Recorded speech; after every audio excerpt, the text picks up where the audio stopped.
It is a broad outlook at the systems that govern Papua New Guinea. However, the outlook is not all that good. In short, the report echoes what the public have been saying for the last decade, that systems of government have been severely weakened and that the enforcement of laws is weak. The launch of the National Integrity Systems Assessment and panel discussions today is a step towards addressing these issues. The challenge, as always, is in the application and enforcement of these standards so they become embedded as the way our society behaves, embedded in our systems, embedded in our institutions, embedded in us. This is our biggest challenge, and it will require courageous and committed leadership and a longer-term vision of what PNG should look like.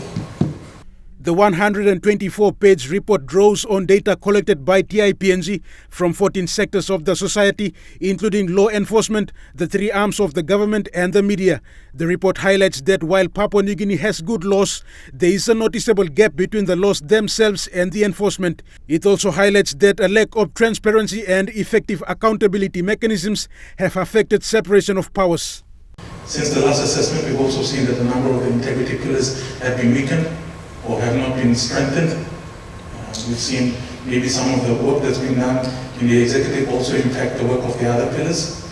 And we see that there seems to be more of the political pressures on the pillars as opposed to maybe the legislative or the capacity issues. And that's one of the key trends in the analysis that we've done. But we have more detailed analysis in the report as well.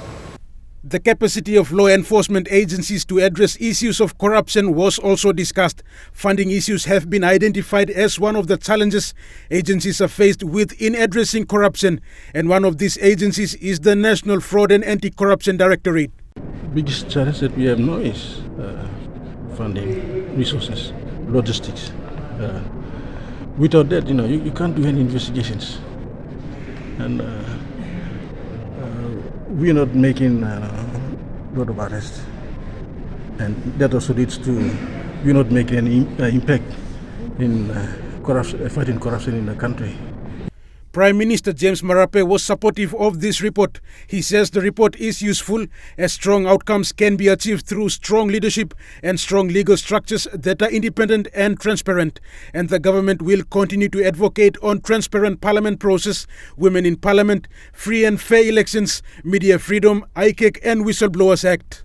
The role of government is to establish legislative and policy guidance that allows every organization, communities, groups, and individuals to respond and build our own accountability systems.